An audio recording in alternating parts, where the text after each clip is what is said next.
Hey lovely people, this is Sean and I am at the lovely place today, and today we're talking chainsaws. So the last time I posted about chainsaws was when I posted a video regarding my MS-261C chainsaw and how I thought that maybe I blew it up, user error.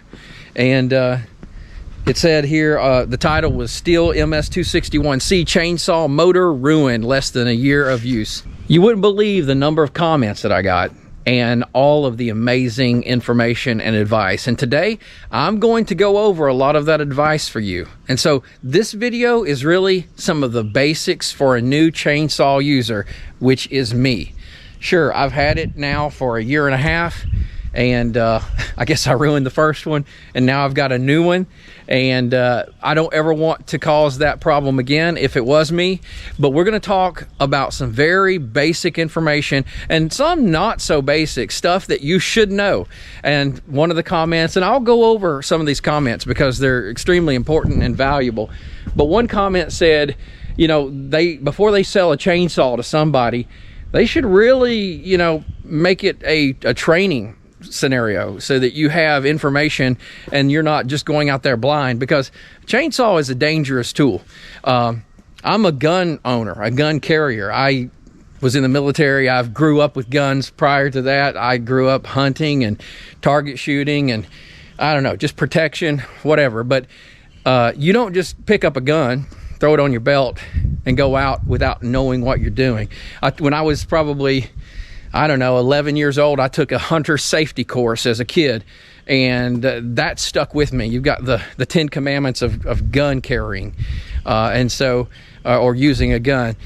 You really need that with a chainsaw too. We're not going to break it down in 10 commandments, but we are going to go over some important stuff that's going to be very beneficial to anybody who either needs a reminder of some really important things, or if you are new to chainsaws and you want to learn the best practices, this will help you a lot.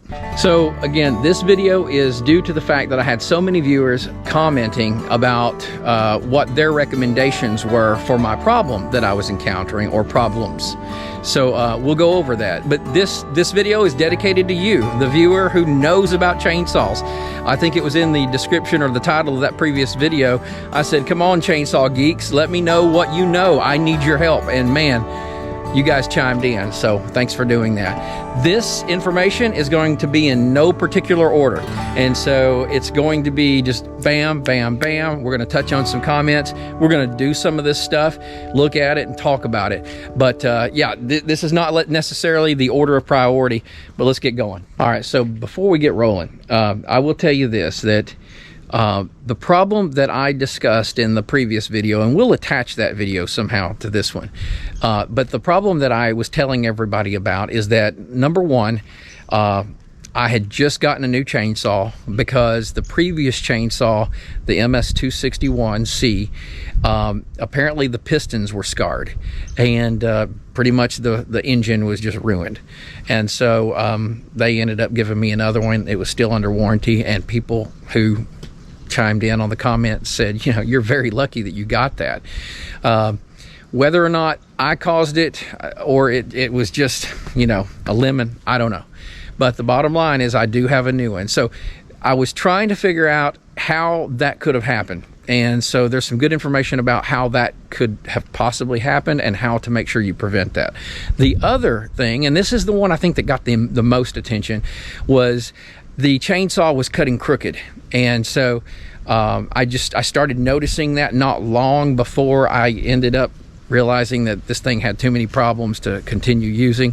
And so I could think these two scenarios kind of happened at the same time, but I got tons of information on how to make sure that you're getting a straight cut with your chainsaw and you don't find yourself cutting crooked. And then number three, that I did not ask for, but people really chimed in and gave me some information that I really appreciate, is the fact that when you're using a chainsaw, you need to use some safety equipment. Of course, I had goggles on, but that's it. So we're going to talk about safety equipment and how to protect yourself when using a chainsaw as well. So first, we're going to go ahead and tackle the idea of burning up your chainsaw or scarring the piston walls or just blowing up that engine or that motor. Someone corrected me as well, saying that It's not a motor, it's an engine, or it's not an engine, it's a motor. I can't remember which, but it's the thing that goes vroom, vroom, okay? So this comment says that as for blowing up the first saw, I would advise you to not use the pre-mixed fuel. If this is what you used, mix your own fuel 40-1. I know that STIHL recommends 50-1, so I'm not recommending anything, I'm just reading to you. But that does not provide enough oil to the piston and the crankcase. I've had several STIHL saws and I've never had a problem with any of them, and I've never used 50-1. He's always used 40-1. When they say that, they're stating that 50-1 is not enough lubricant in the motor, and so the 40-1 is superior. So I think I'm going to give that a go. Let me know what your thoughts are, okay? So first of all, some guys said, hey, are you sure that you mixed the proper oil ratio with the fuel? And so I said, well, absolutely I did. I purchased this Ultra HP STIHL 2-cycle engine oil. It says it makes 1 gallon. You mix this 2.6 fluid ounces of this stuff with 1 gallon of gas. And as a matter of fact, I'll just show you.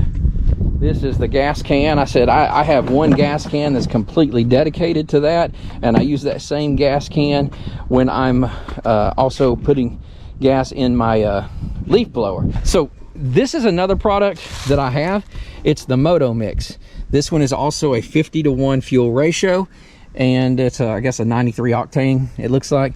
This is obviously another STIHL product. You know, something I didn't tell them, and it just occurred to me, is that I also, when I get gas, I treat it prior to mixing it with any oil, 2-cycle oil. I treat it with this enzyme fuel treatment for all gas engines. It's a stabilization. I think it helps separate the water, you know, I guess absorb any water that might be in the fuel. So any of you guys that know if this could be an issue, you know, tell me about that, please. It says for all gas engines. Yeah, I don't see anything on here that suggests not to use it on 2-cycle engines. But you know, that's a thought, because that's something that I didn't tell anybody in my comments that I was doing, but I replied to a lot of those, and you'll see if you go and check that out. I want this video to be a place where everybody can give their opinion about what I'm saying, right or wrong, and add to it. You know, give your thoughts on the best practices. And also, I'm going to lead you to another channel that I can't tell you what percentage. It was probably 70 or 80% of the people who commented back to me told me to go watch a particular YouTube channel that's all about chainsaws. But I found out he's about a lot more than just chainsaws. Pretty cool fella. Another piece of advice from a commenter about not blowing these motors up is to always let them warm up, okay? So on the video that I showed, I went out there and I cut some trees down right off the tree line in the field, and they couldn't tell if I had let it warm up sufficiently or not. And I've got to admit, I probably have not, over the times I've used this, I've probably not allowed it to warm up long enough. So I'm guaranteeing you that I will begin from now on. When I start this thing up, it's going to warm up a good bit before I go into the cutting process and really giving it a lot of rev, okay? But that's a very important factor that, you know, it's common sense. I do that with all my equipment, but I think chainsaws, very, very important. Another great piece of advice is that every chainsaw needs to be ran with a very sharp chain. Yes, I sharpened my chain. Did I do it right? Did I do it well enough? Did I do it evenly? We'll talk more about that. But they say that and I say they, you guys, y'all say that everybody who runs a chainsaw needs to become a master at chainsaw sharpening, and there are right ways to do it, and there are wrong ways. While we're at that topic, I've also been advised that could also play a role in me cutting straight or cutting crooked at all. So a chainsaw has 2 directions of the blade. Here's one angling that way, and here's one angling this way. It's very important that they're equally sharp, not that one side's not sharper than the other. That's going to affect your cutting angle. We're going to get more into the crooked and the angle cutting or straight cutting in a little bit. But regarding, you know, tearing up your chainsaw and hurting the motor, always keep your chain sharp. This is such a good part of the comment. I'm just going to go ahead and read. It says, cutting with a blunt chain generates a lot of heat, which can lead to things like the seals failing, causing an air leak, which then makes the saw run lean and causes failures. As others have mentioned, here, okay, this is another mention of that YouTube channel that everybody is mentioning. And this particular viewer said, as others have mentioned, blank channel has a whole heap of 30+ minute videos on sharpening. It is Buckin' Billy Ray Smith. Buckin' Billy Ray Smith. That is the guy.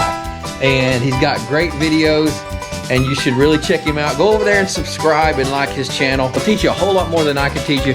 But yeah, I almost forgot that. I got home and I'm like, oh, I forgot to say that. So there you are. So if you're not confident about sharpening your chainsaw and knowing that you did it right, if you feel like maybe you didn't, here are a couple of recommendations that I received. One is go ahead and buy a new chain, put it on your chainsaw, see if it still cuts crooked. And if it does, then you know it's not the chain, okay? Or you can take that chain to a service location and they can sharpen it professionally and precisely for you. Put it back on there and see how it cuts. So bottom line, regarding keeping your engine from failing, a sharp chain is very vital. And before I go any further on all these comments, I do want to say that many people said that this particular chainsaw, the MS261C, this is the chainsaw. I'm going to show you the bar. I'm going to show you everything as it sits right now. This chainsaw has a phenomenal reputation. Many people have explained that many professionals use this chainsaw, and it's likely not the chainsaw. It's not the chainsaw's fault.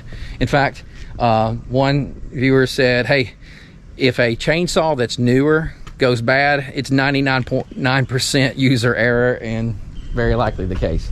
So this is a chainsaw with a great reputation, so don't hold it against this guy. And of course, there were certainly comments from, you know, STIHL brand haters, some who truly had experiences that were terrible with the STIHL chainsaws. The majority had phenomenal experiences, but you know, there are some lemons out there, I'm sure. Okay, another thing, obviously, when it comes to your bar and your chain, I think we're going to start talking more about the cutting straight or the cutting crooked now. This is, I bought this when I bought the chainsaw, and there were certainly comments about, you know, using this lubricant, bar and saw lubricant here, and that's what I've used, keeping it in there good, making sure, you need to make sure that there's a port in here that allows the oil, the lube to flow properly. One way I was told that you can do the check to make sure that you're getting the right amount of lube coming out, lubricant, is to crank this chainsaw up, put it down on something where you can see, don't touch it of course, put it down near something where you can see the oil spray out, and then after you've warmed it up, of course, rev the motor up enough so that you can see a line of oil appear on the concrete, just a mist of it. And we did that when I first bought this thing, and he kind of showed that to me, and it looked normal, and I've done that many times since then to test it. If you got some theories on a better way to confirm that you're getting the right amount of lubricant into the chain, please let us know. All right, so we're going to get into some of the things that you need to do on this chainsaw, or any chainsaw, to be sure that you're getting the most out of your bar and getting the most out of your chain. So first, we're going to take this bar off, and we're going to do something that I have failed to do. I've not used this a lot, or I've not used my chainsaws. Of course, I got to remember there was a previous chainsaw to this, but this is the same bar that I got back when I got a new chainsaw. They gave me the same bar. But what I have failed to do, and what I did not know to do, even though, yeah, it should be common sense, but common sense only goes as far as your life experiences and what you've been taught, what you've learned. And so I've learned a lot, and you guys have taught me a lot, but it's been recommended that every time you add lube to the chainsaw, or every second tank of fuel, and I'm sure everybody has a different time frame for doing this, that you flip this bar over. And of course, that's probably going to be about the time you're also sharpening the chain. You'll probably sharpen it multiple times. But when you do use that second tank of fuel or add lube, you know, at some interval, you need to always be aware to flip this bar over, because if you don't, what happens is this bar begins to wear unevenly.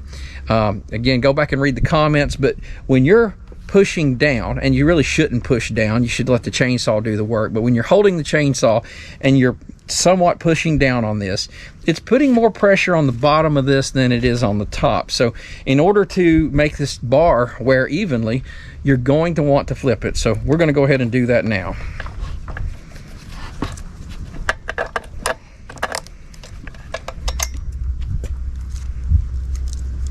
Now, before we put the chain back on the bar, and I'm going to set the chain to the side here, we're going to also want to inspect this groove. One of the things that we're going to always want to do is clean out this groove and make sure that it's not got a bunch of junk and debris inside here. If it does, then the chain, of course, is not going to be perfectly flush inside of this track. I'll show you this track. So one of the concerns that people have shared with me is they are telling me that if this is not maintained properly, you're going to eventually start getting a V in this track instead of a good, even, flat, side to side and bottom area track. I'm not sure the best way to explain that, but you don't want this to begin V'ing out on you. There are ways that you can do bar dressings, but looking at this, I really think that this bar is in pretty good shape. I'm going to run something through here and make sure that I've cleaned it out good. And this is another thing to always check. Make sure that these are rotating freely and that they feel good. And this bar feels fine. Let's see if this is going to fit down in here. It does not go all the way down. It gets in there somewhat. But I'm going to see if I can find something that will get in there deeper for us. Get that cleaned out real good. See if this one's any more narrow. It seems to be. It seems to go a little bit deeper.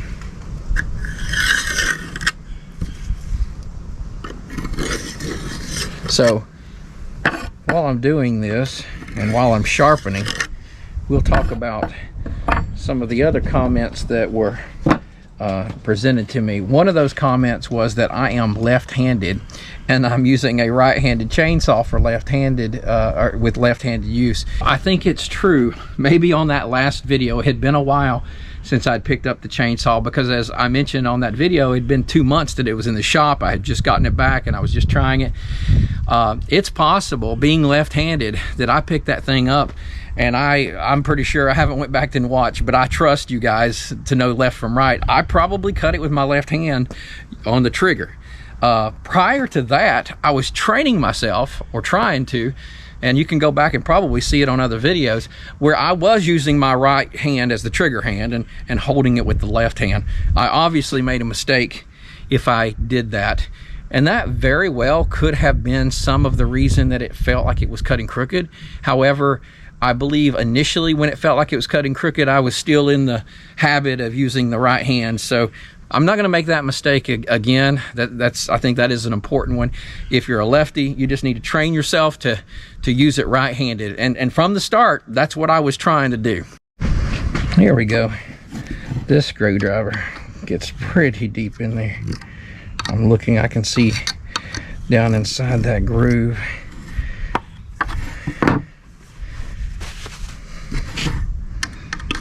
Mine's got a little bit of debris in there, deep in. You can see that right there.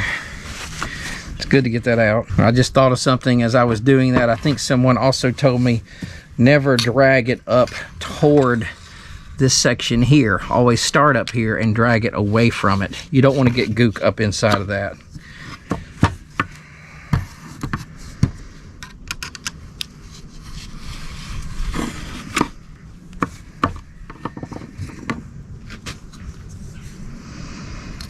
So with a pretty good inspection, I can tell you that this bar looks like it's pretty even on both sides. It really just does not look worn. And I think you guys could probably, after looking at it, tell me what your thoughts are. Flip it over.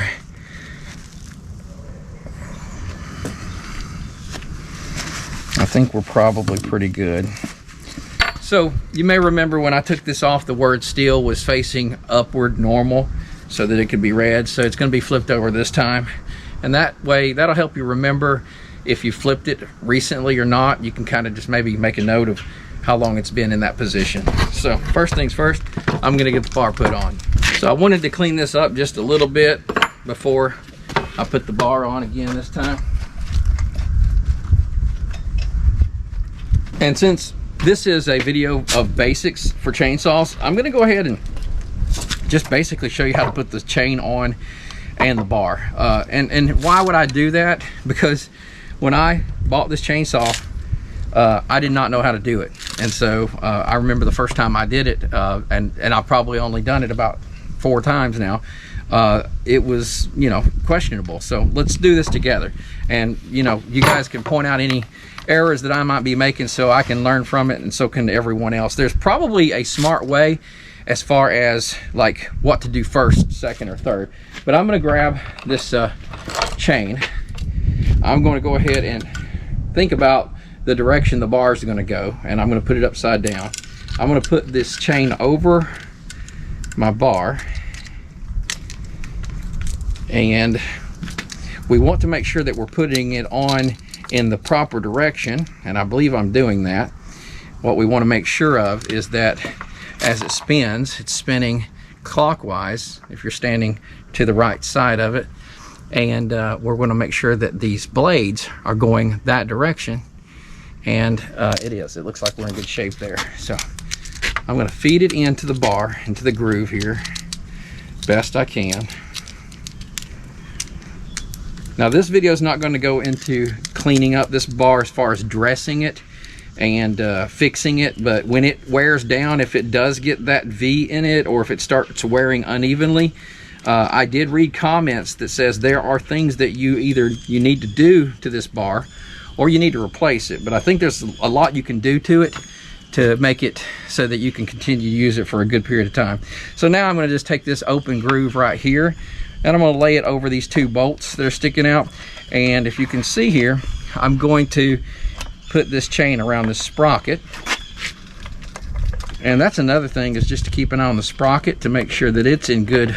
In fact, let's do that real quick here. Let's take this off again, and let's just kind of peek at the sprocket. There's probably a way that you can turn it and evaluate it, but probably maybe not, because it's of course in line with the engine there, so it's not going to just turn by hand, I wouldn't think. But again, we'd love to hear from you on that. So I'm putting it back in here. Everything looks fine with it. Dropping this down, and now I'm going to take this cover, and this has the nuts already connected to it, so you won't lose them, which is great. And I'm going to pop it onto these bolts.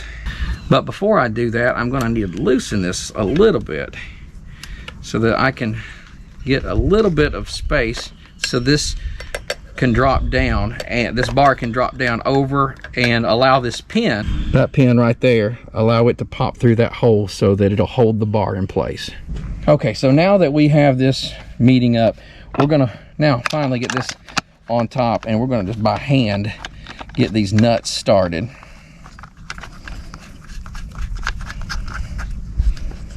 Now, something I didn't know is when you are wanting to tighten your bar and your chain, you're always going to want to loosen these nuts before you go cranking on this little adjustment screw head inside here.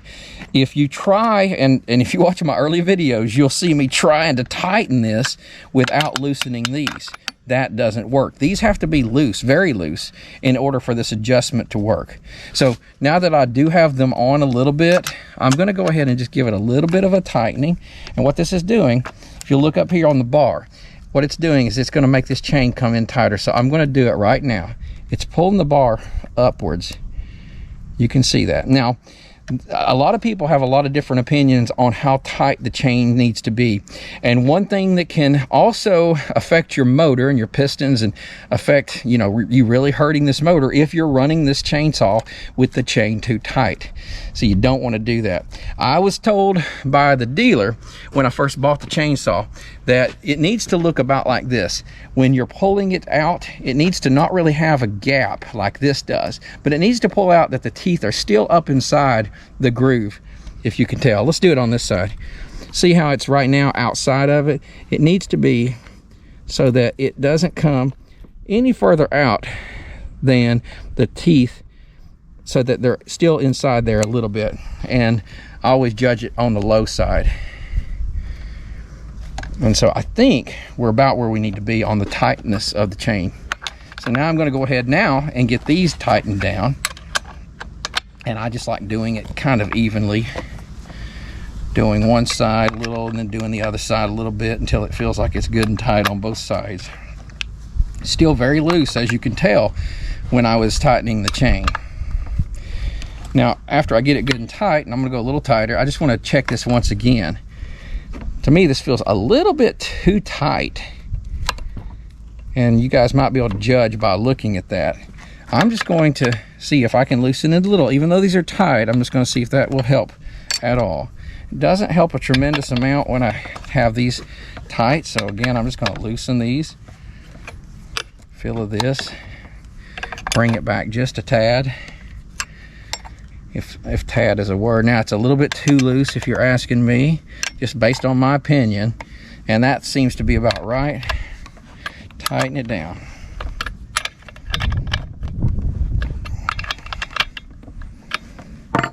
Okay, so now let's put this thing in the vise.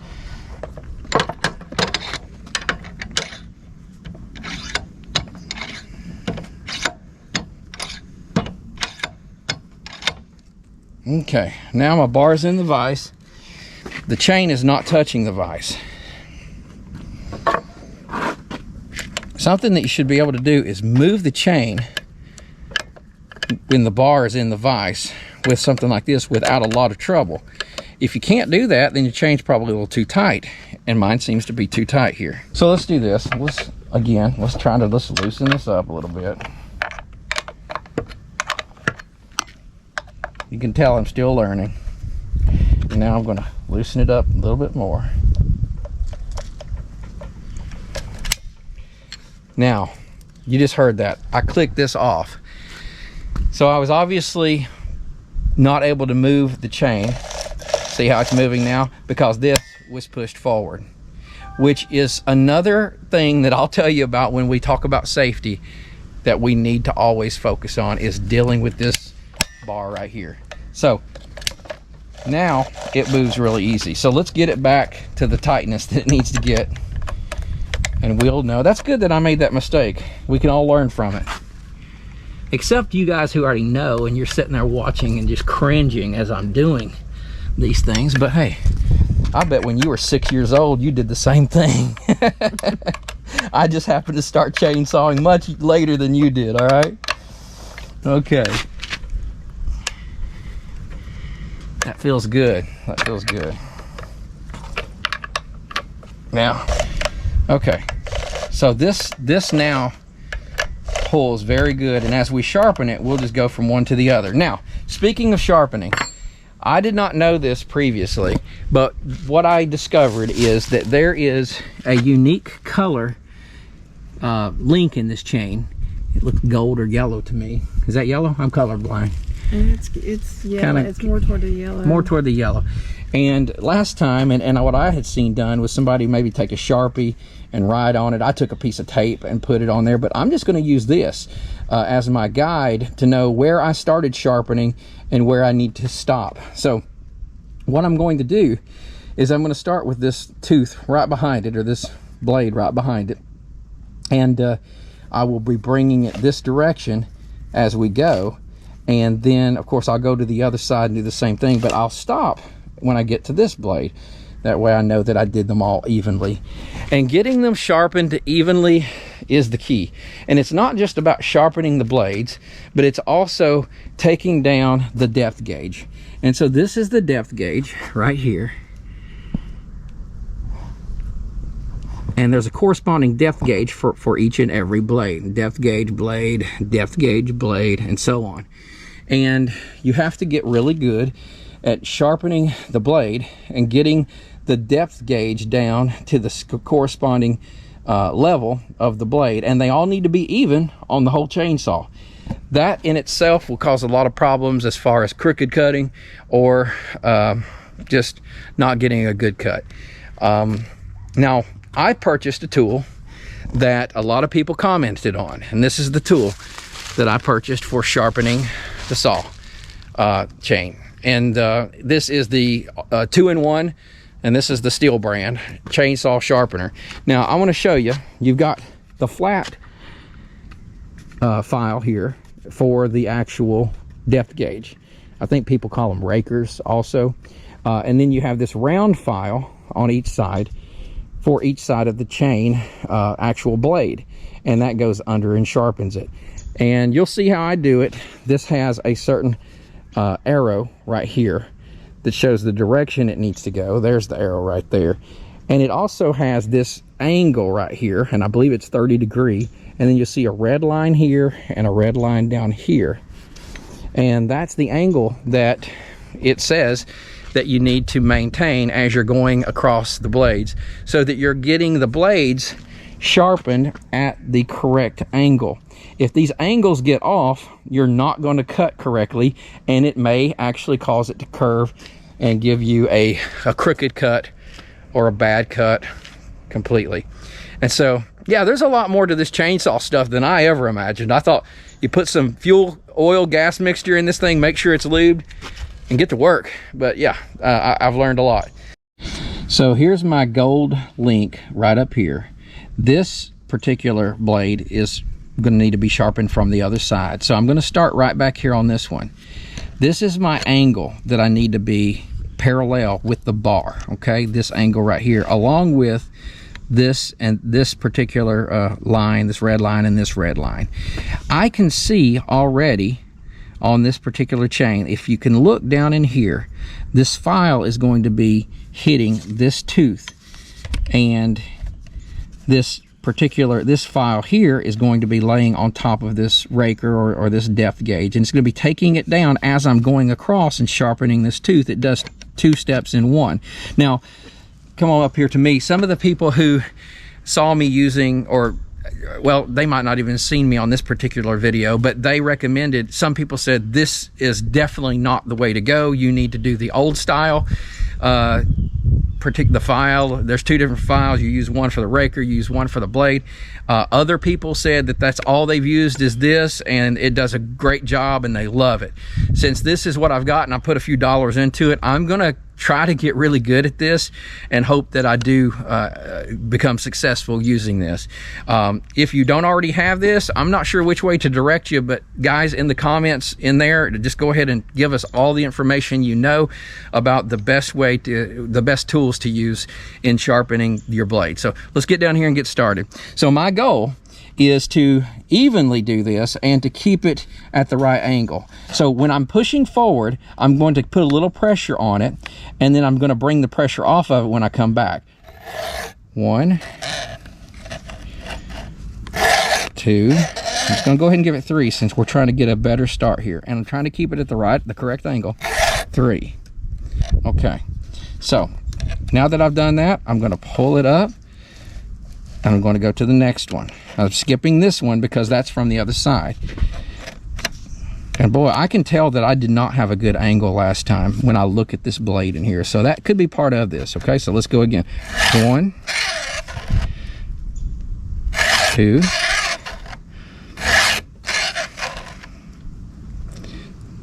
That angle's looking a lot better now.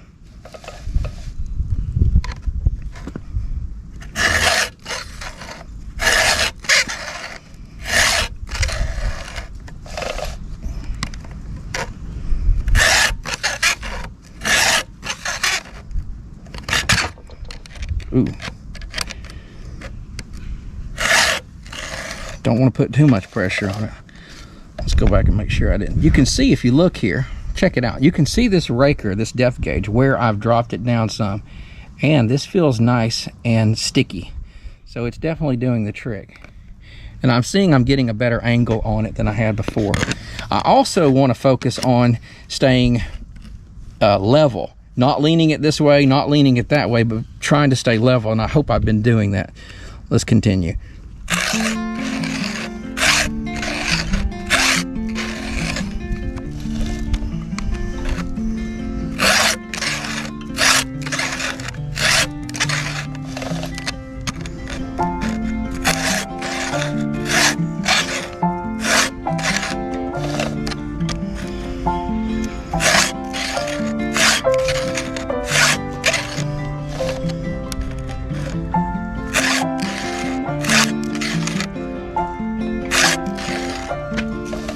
Okay, before I keep going, I'll make sure I know where that gold key is.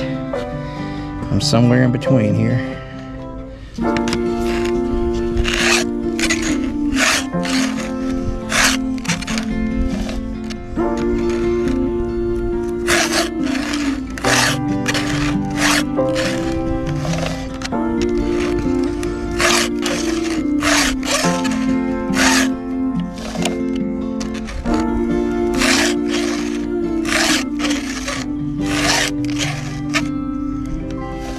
I feel like I'm staying pretty good on my angle.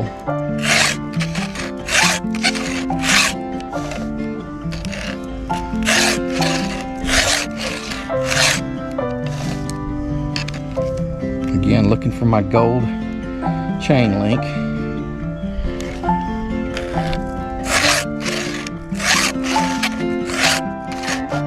This is definitely the best I've felt doing this.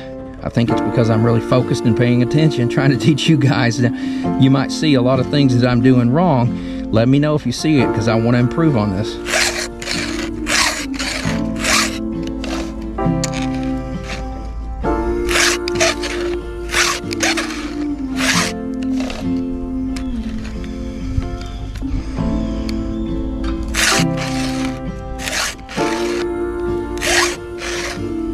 Okay, here's my gold key right here. So I've got one more to do on this side. Okay, now I'm going to flip around to the other side, and I'm going to start on the first one that's at that angle. Okay, so notice now the gold key is up here. I'm starting on this side of it, and the first blade is this other side over here. I had to flip this particular, this thing was flipped this way on the other side. Now it's flipped this way. I have that arrow there, and I'm just going to check my angles. And the other thing I'm going to check is to make sure that my round file is falling up underneath the tooth, and that the flat file is falling on top of the raker. And so yeah, so that's what we've got. We've got this tooth, this round file falling in there. Can you see that? Right in there, you see that top of that tooth? Mm-hmm. And then this flat file is on the raker. Now I'm going to again make sure that I maintain this proper angle. So here we go. Okay, I feel like it's catching there.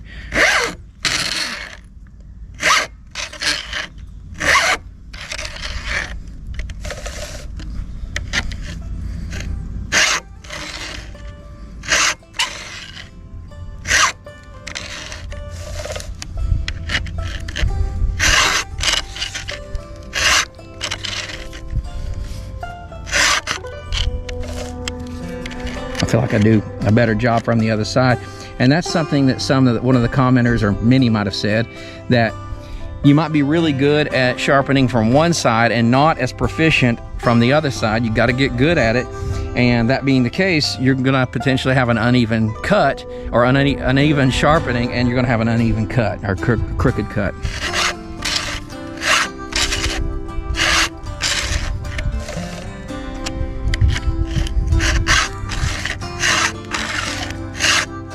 I think I need to step over here and get a better connection. Is that better for you?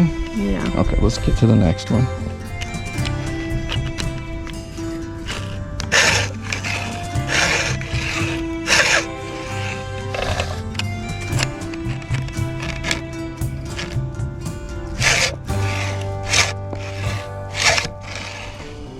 I'm gonna come back up here and make sure my angle was good. I want to remember where I was at. Check this angle, see if that looks right.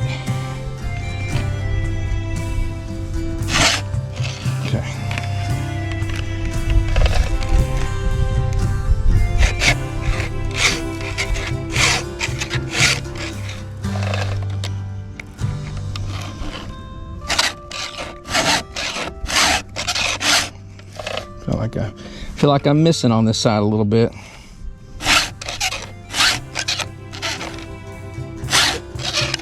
That's a little better.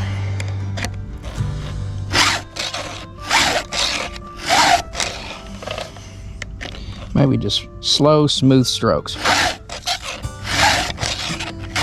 That feels better, doing it like that. So we're just learning together.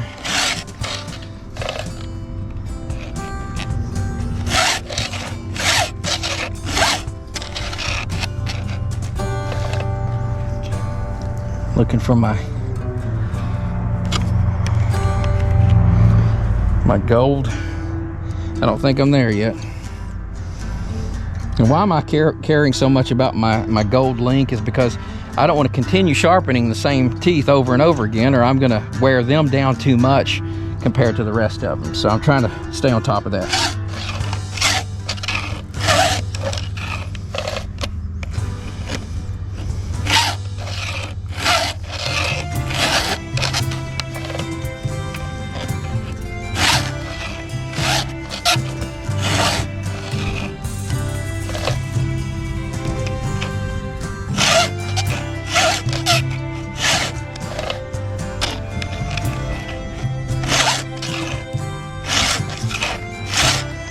Here's my gold one right here. So I've only got one more to do.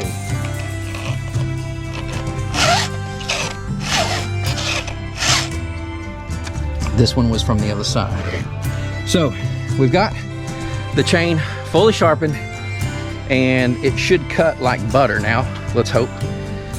Now what we're gonna do is check and make sure that we've got a good amount of lubricant in there first.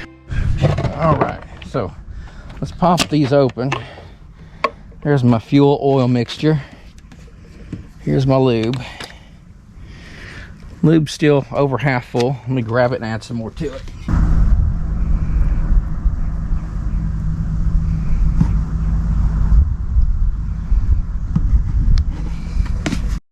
So right before I started putting this lid on here, I took a paper towel and I started wiping off around the cap. It's always good to wipe around this before you open it up, just to make sure that you don't have anything that's going to fall down in there.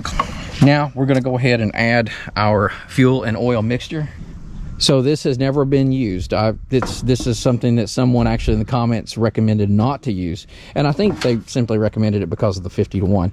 I will use it with the 50-to-1, and then after I finish this, you know, using my little containers, the little 2.8 or 2.6 ounce container, which this is all I've ever used with 1 gallon of gasoline, non-ethanol. And so I'll use this as my last one. I'll use this and I'll use this, and then from that point on I'm going to make sure I adjust it and start doing the 40-to-1 ratio. But let's go get some ethanol free gas. All right, let's get some gas in this can. First things first, always put your oil mixture in there. Here we go.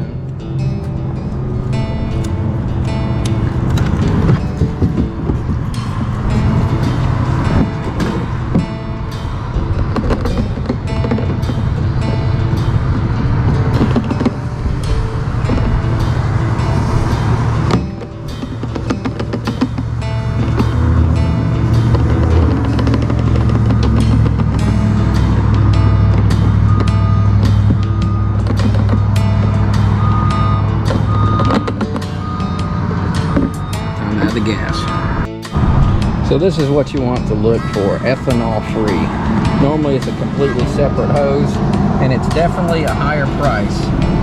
This is 87 octane regular. This is 87 octane with no ethanol.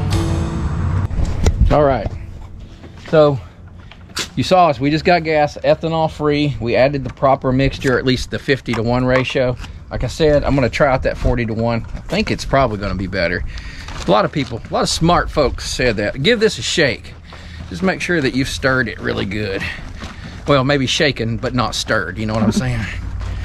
So, that was a James Bond reference if you didn't know that. So, we're gonna talk about safety after this. And this is where it's gonna get crazy. I bought some safety equipment based on the recommendation of you guys. And we're gonna see that in just a second. Make sure you don't get any debris down in there. You know, I tell you what, I want to point out this. I hate these cats. Why am I taking this off? Well, it's broken, number one. Number two, they're garbage.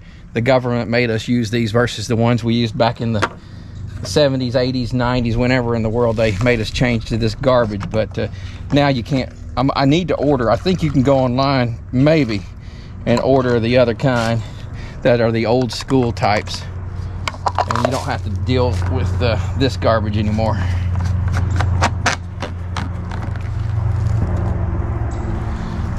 All right, let's lock this down.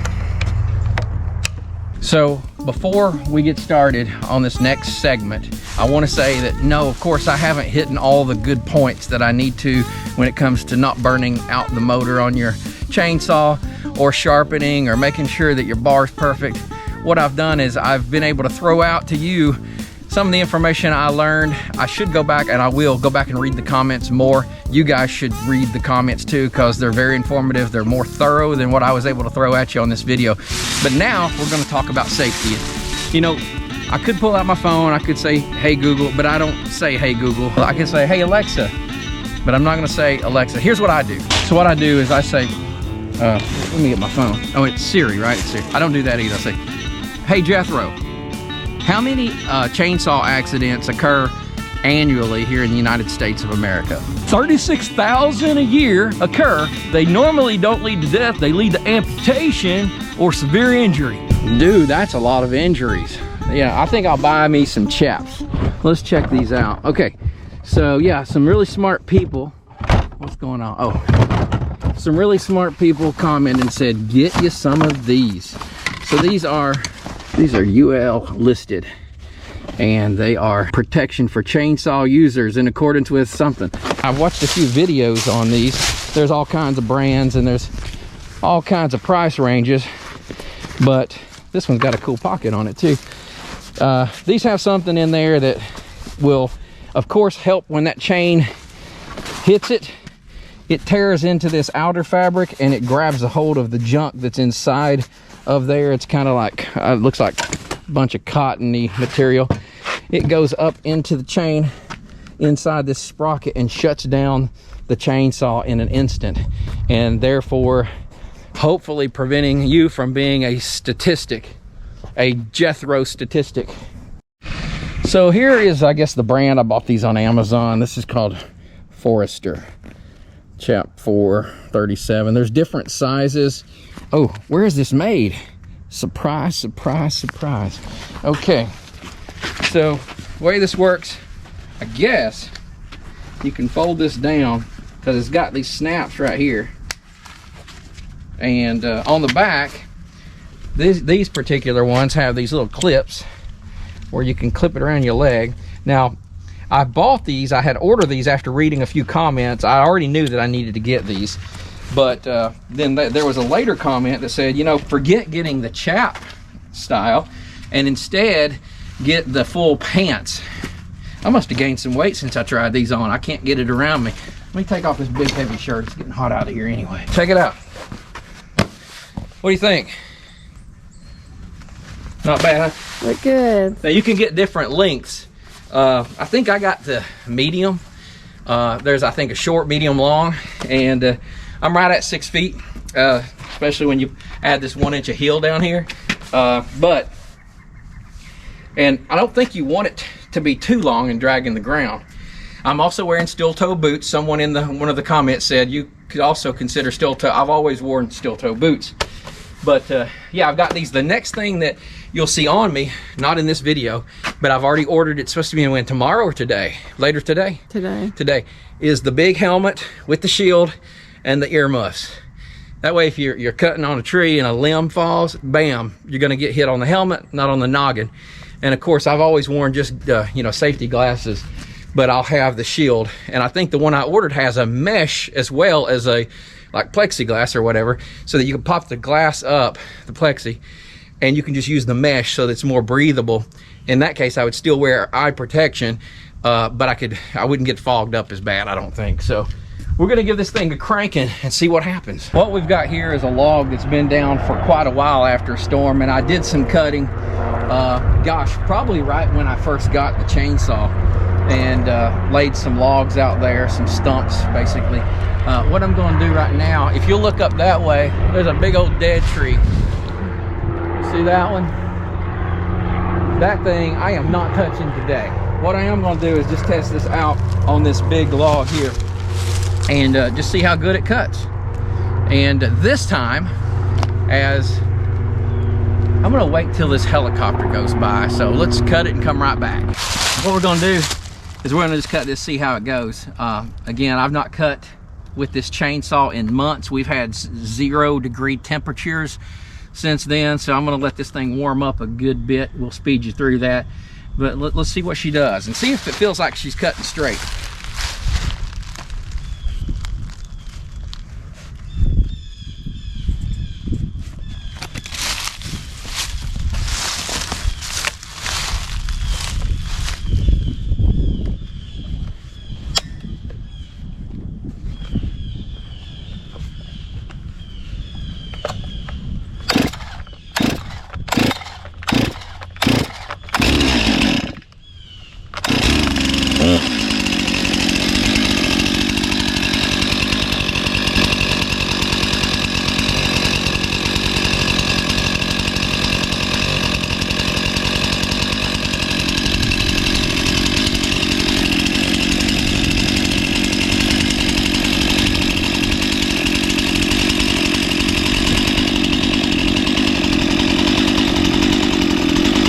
Give it plenty of time to warm up. I also want you guys to hear the way this would sound.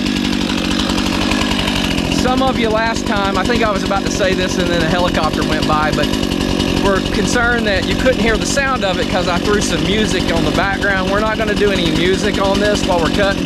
That way you can actually hear the motor or the engine run and see if it sounds good to you guys, okay?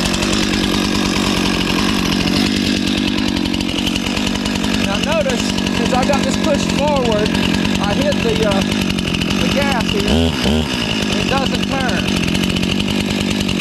So you gotta pull it back to do that. Now, right hand on the trigger, left hand up here.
I love it. It felt good to me. How did it look to you guys? Let's take a look at these cookies here. Nice. Come get a close look. So this one's been down for well over a year, I think. But yeah, seems to have gotten through it good. This was the original outer side breaking up on us. Looks clean. Yeah, and look at the size of, come on down here and take a peek at this. Look at this stuff, guys. This is what it's supposed to look like when you have a nice sharp chain. Big chunks, not that fine dusty stuff, big chunks. So I think that we remedied this problem. I really do. It felt like it cut completely straight. I think that I did not sharpen it really good equally on both sides, or maybe I didn't get the depth of the rakers or the depth gauges equal to where they should have been. And yeah, I feel like it cut really good. I'm gonna definitely practice a lot of the good practices that you guys have thrown at me, and I'm gonna read the comments when you throw more at me, because I want, number one, I want this chainsaw to last my lifetime and beyond. Actually, I'd love for it to die way before I do, but I'd like for it to last a very long time. Secondly, I want to be safe. So yeah, the hat's coming, the goggles, the earmuffs. I like these though. These are comfortable. They're easy to move around in. The big white ugly tag, that's gonna have to go. Got a pocket so I can stick a phone in here. I'll have to cut this stitching right here because you can't hardly open the pocket, but we'll get that done. Anyway, take another close look at my STIHL MS261C. I think that it's going to be a good ride. And I think flipping that bar may have just made all the difference in the world as well with the cut. I'm going to start doing that regularly. I was reading one of the comments in between cuts here, and someone suggested sharpening the chain with every tank of gas that you add. Again, these are all just suggestions. I don't think there's a rule, but there are best practices, and you guys keep investigating, keep learning, and please keep teaching me. And more importantly, well, no, not more importantly, but pretty darn important, subscribe to our channel. What we're doing here at the lovely place is we're creating a homestead. We're creating a place of self-sustainability where we can, on this 58 plus acres, we can move. This is our pole barn. We're gonna make a tiny house out of the front of it so that we can actually come back up here and work and take care of our necessities while we're here on location. Cleaning, showering, cooking, refrigeration, all that good stuff. And then right over here, we're gonna be building our long-term home. That's the plan. And it looks out at a view over the fields, the rolling hills, and there's some nice little hill peaks out there in the distance. It's actually about 10 miles away, but you can see the hills really good. If you look back, we got a recent drone video on the channel where you can see it really good. But we'd love for you to be a part of this. This is what we call the lovely place. My wife, Mrs. Lovely, named it the lovely place because when we get phone calls from our grandchildren, the way she answers the phone is, "Hey lovely," or "Hey love," and so it was just natural to call this the lovely place. And we hope that you think it's lovely and that you'll come back and visit us here on a regular basis. Oh yeah, hey, before you leave, I noticed something. In between those cuts, I did not push that forward to stop this from moving. I've got to remember to do that, and so do you. So this will stop those accidents from happening if you push that forward, okay? So don't forget to do that.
since I got it so quick, I thought I'd throw it in there.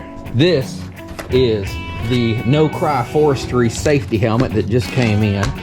I've already opened it and look what I found. So here's the earmuffs, okay?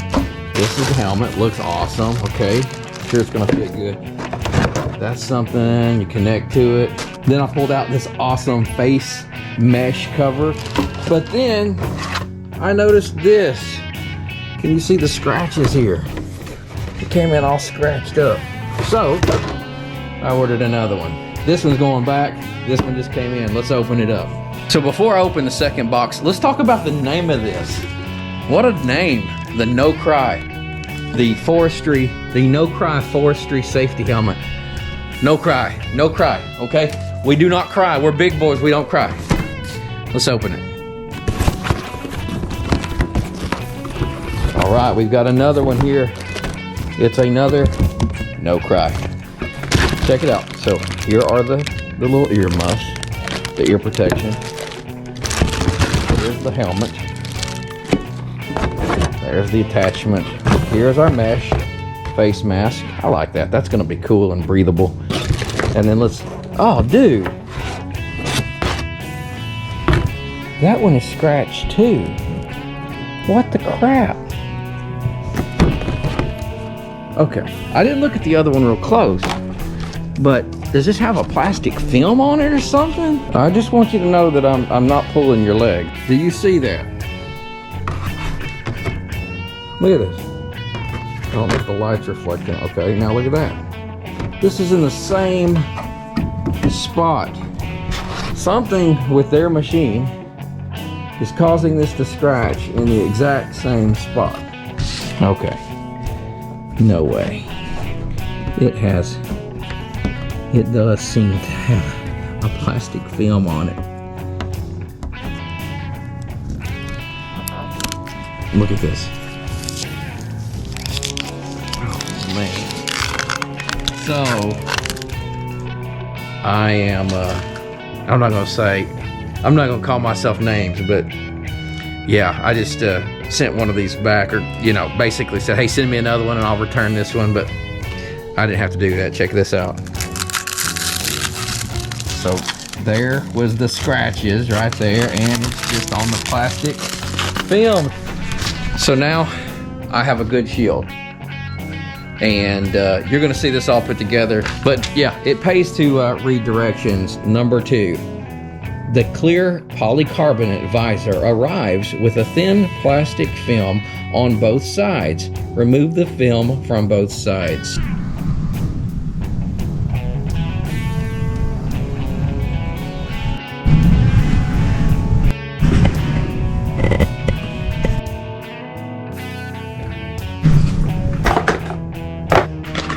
I gotta say, I like this thing.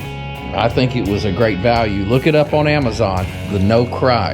Heck, Mrs. Lovely needs one too, so we're just gonna keep both of them.